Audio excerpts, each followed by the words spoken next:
औज़ुबिल्लाहिमिनश्शैतानिर्रजीम बिस्मिल्लाहिर्रहमानिर्रहीम अस्सलामु अलैकुम वरहमतुल्लाहि वबरकातुहू। सूरह यूसुफ है मेरे सामने और सूरह यूसुफ की आयत नंबर 103 है, पारा नंबर 13 है और रुकू नंबर 5 चल रहा है।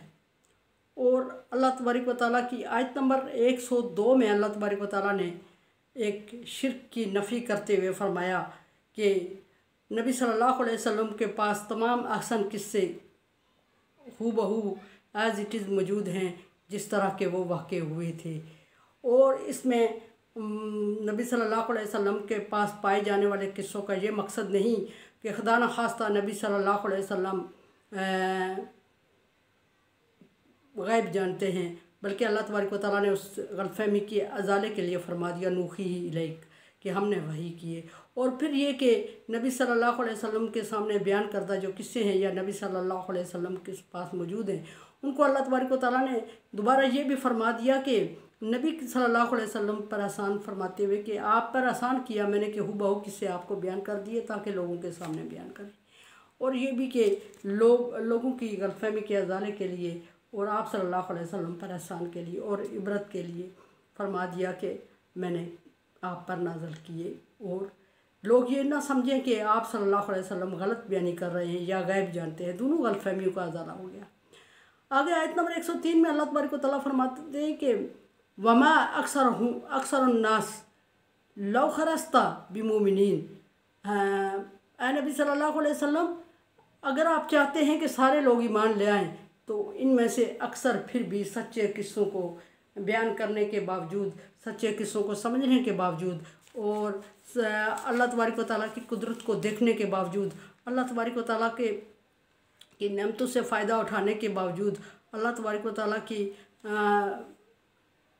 वाहदहुल्ला शरीक होने के आसार और दलाइल देखने के बावजूद, कुदरत देखने के बावजूद, वो अल्लाह जिसने कुदरत से आसमान ज़मीन तख्लीक किया, वो अल्लाह जिसने इंसान तख्लीक किया और फिर इंसान में किसी को नबी बनाया, किसी को वली बनाया और किसी को अल्लाह तबारक व तआला ने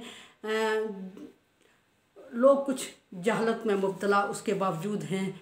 और आप सल्लल्लाहु अलैहि वसल्लम की लालच और आप सल्लल्लाहु अलैहि वसल्लम की कोशिश उनको मोमन नहीं कर सकेगी। और फिर नबी सल्लल्लाहु अलैहि वसल्लम को बयान करते हुए फरमाया कि अगर आप समझते हैं कि आप इनको मोमन कर देंगे और आपकी कोशिश ऐसा रंग लाएगी कि ये सारे के सारे मोमिन हो जाएंगे, तो ऐसा मुमकिन नहीं है। नबी सल्लल्लाहु अलैहि वसल्लम से अल्लाह तबारक व तआला फरमाते हैं कि आप लालच कर रहे हैं कि सारे के सारे ईमान ले आएँ, तो ऐसा मुमकिन नहीं है, इन्होंने ईमान लाना नहीं है। अल्लाह तबारक व तआला की कुदरत है, उसने इंसान को तकसीम किया और किसी को ईमान के लिए उसका सीने को खोल दिया और किसी के ऊपर मोहर लगा दी सीने पर, आँखों पर, कानों पर, और उस पर सुनने के बावजूद, समझने के बावजूद असर नहीं हो रहा है।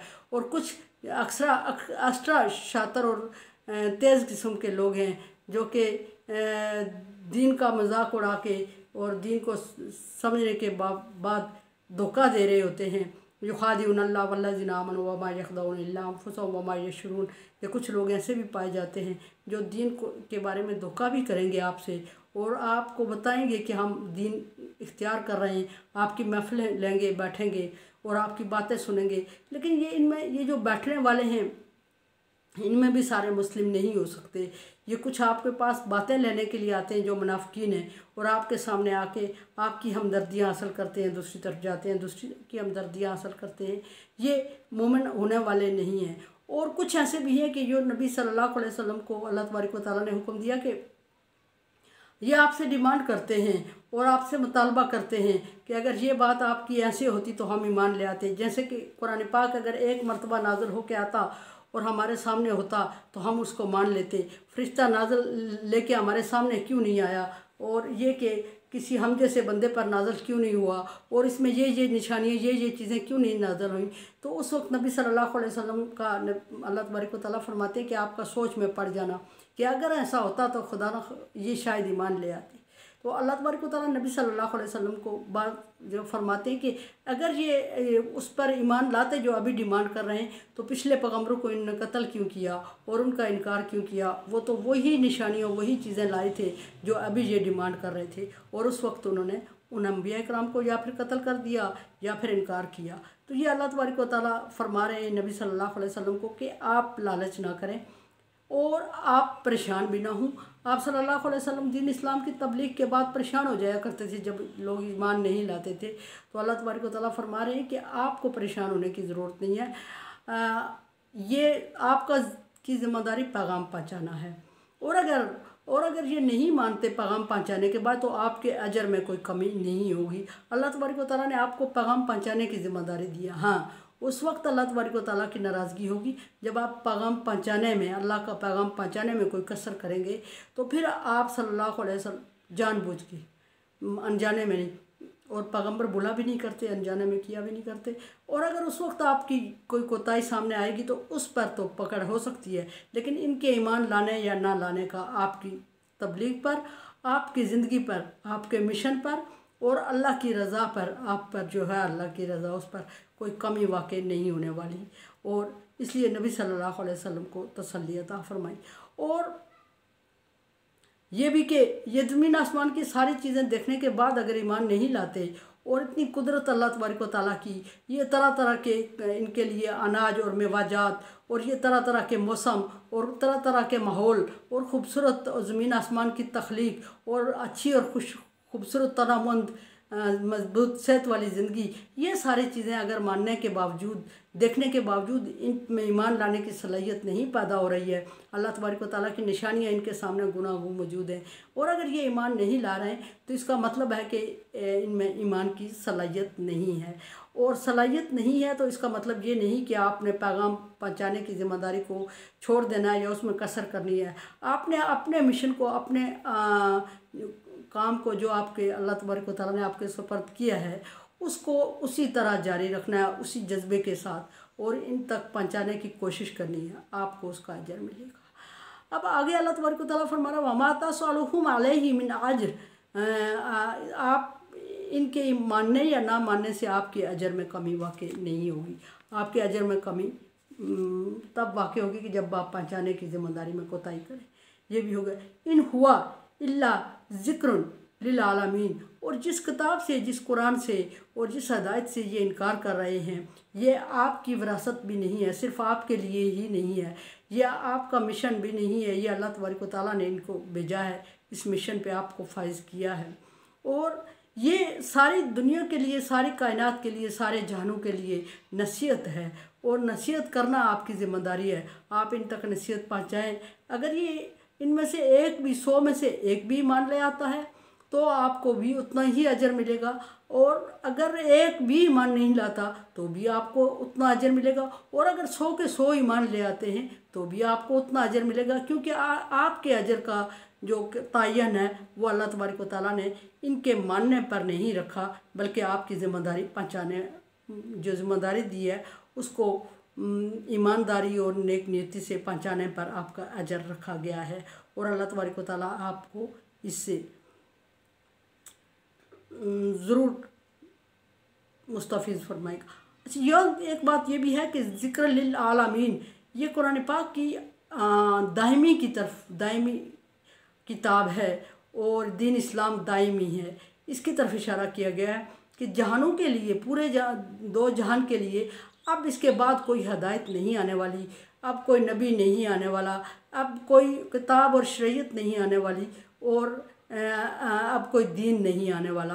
कुरान पाक आखिरी किताब है, और अल्लाह तबारक व तआला ने इसको आखिरी नाज़िल फरमाया। नबी सल्लल्लाहु अलैहि वसल्लम आखिरी पैगंबर हैं। आप सल्लल्लाहु अलैहि वसल्लम क़यामत तक पैगंबर रहेंगे, आपके बाद कोई और पैगंबर नहीं आने वाला। और इसी तरह दीन इस्लाम अल्लाह तबारक व तआला का पसंदीदा दीन क़यामत तक के लिए है, और इसके बाद कोई और दीन नहीं आने वाला। ज़िक्र लिल आलमीन, और नसीहत का ज़रिया है, क़यामत तक के लोगों के लिए हदायत और नसीहत है इसमें, लेकिन हर बंदे के लिए नहीं है। जो इस पर ईमान लाएगा, जो इसको मानेगा, उसके लिए इसमें नसीहत है, उसके लिए इसमें हदायत है, और उसके लिए इसमें बख्शिश की गुंजाइश मौजूद है। जो इसका मजाक उड़ाएगा, जो इसको नहीं मानेगा, उसके लिए ना बख्शिश है कुरान पाक में, ना कुरान पाक में नसीहत है, और ना उसके लिए हदायत है। हदायत, बख्शिश और नसीहत का ताल्लुक इस पर ईमान लाने के साथ है, और ईमान का मतलब होता है मान जाना। जो इसको मानेगा नहीं, दुनिया में पढ़ेगा इस लिटरेचर को, कुरान पाक को पढ़ेगा और इसको मानेगा नहीं, अकीदा दुरुस्त नहीं करेगा और अल्लाह वादा शरीक पर यकीन नहीं रखेगा इस निशानियाँ देखते हुए, और फिर इस पर दुनियावी अमल करता रहेगा, वो थोड़ा बहुत दुनियावी फ़ायदा तो उठा सकता है लेकिन आखिरत का फ़ायदा उसको नहीं मिलेगा। आखिरत का फ़ायदा अकीदे के साथ मंसूब कर दिया गया है। जब बंदे का अकीदा दुरुस्त होगा, जब वो अल्लाह तबारक व तआला की आयत को समझेगा और उस पर अमल करेगा और उसको आखिरत के लिए ज़रिया नजात समझेगा, तो ही ये आखिरत के लिए फ़ायदा मंद साबित हो सकता है। ईमान उसको कहते हैं, मोमिन के लिए आखिरत की नजात का ज़रिया है। लेकिन जो शख्स इसको अकीदे में शामिल नहीं करता, अकीदे से मुराद ये कि आखिरी किताब है, आखिरी नबी है, आखिरी मज़हब है, और उस पर यकीन नहीं करता, तो उसके लिए फिर अल्लाह तबारक व तआला ने क्या फरमाया, उसके लिए फरमाया कि दुनियावी फ़ायदा तो वो इससे हासिल कर सकता है लेकिन आखिरत का अजर इससे हासिल नहीं कर सकता। तो कुरान पाक के लिए फरमा दिया कि नबी सल्लल्लाहु अलैहि वसल्लम के लिए 2 नसीहतें फरमा दी। आप इतने ज़्यादा लालची ना हो और परेशान ना हुआ करें, और आप कोई उनसे उजरत नहीं मांग रहे कि ज़्यादा ईमान ले आएंगे तो आपको उजरत मिल जाएगी, और ये नसीहत है। और कुरान पाक और दीन इस्लाम का स्टेटस समझा दिया और वक्त समझा दिया और लिल आलमीन, और एक इसकी समझा दी कि कितने लोगों, किन लोगों के लिए मखसूस नहीं है ये ख़ास। जो इस पर ईमान लाता जाएगा वो उसकी रहमत में दाखिल होता जाएगा। नबी सल्लल्लाहु अलैहि वसल्लम को ये नसीहत फरमाई गई। और जिनको अल्लाह तबारक व तआला ने सलाहियत नहीं दी, वो अल्लाह तबारक व तआला की निशानियों को देखने के बावजूद ईमान नहीं लाएंगे, क्योंकि काबिलियत और सलाहियत ही नहीं है। अल्लाह तबारक व तआला ने ईमान की सलाहियत हर बंदे में के अंदर रखी भी नहीं है। ईमान की सलाहियत कुछ लोगों के अंदर होती है, कुछ लोग समझते हैं, तफक्कुरुन ताक़िलुन तदब्बुरुन के लिए कुछ लोग मखसूस होते हैं। और उदू इला सबील रब्बिकुम बिल हिकमत मौइज़ति हसन वजादिलहुम बिल्लती हिय अहसन, कुछ कामों के लिए कुछ लोग मखसूस कर दिए जाते हैं। और मेरे चैनल को आप सब्सक्राइब कर रहे हैं, thank you so much. Like dislike as you like. दुआ की उम्मीद रखती हूँ। ला खौफुन अलैहिम वला हुम यहज़नून में कर दे अल्लाह ताला। कोरोना वायरस से बचने के लिए एहतियाती तदाबीर और वैक्सीनेशन, और सबसे बड़ी वैक्सीनेशन दुआ है। अल्लाह से दुआ करें, अल्लाह तबारक व तआला इस मुसीबत को दुनिया से टाल दे। अल्लाह हाफिज़।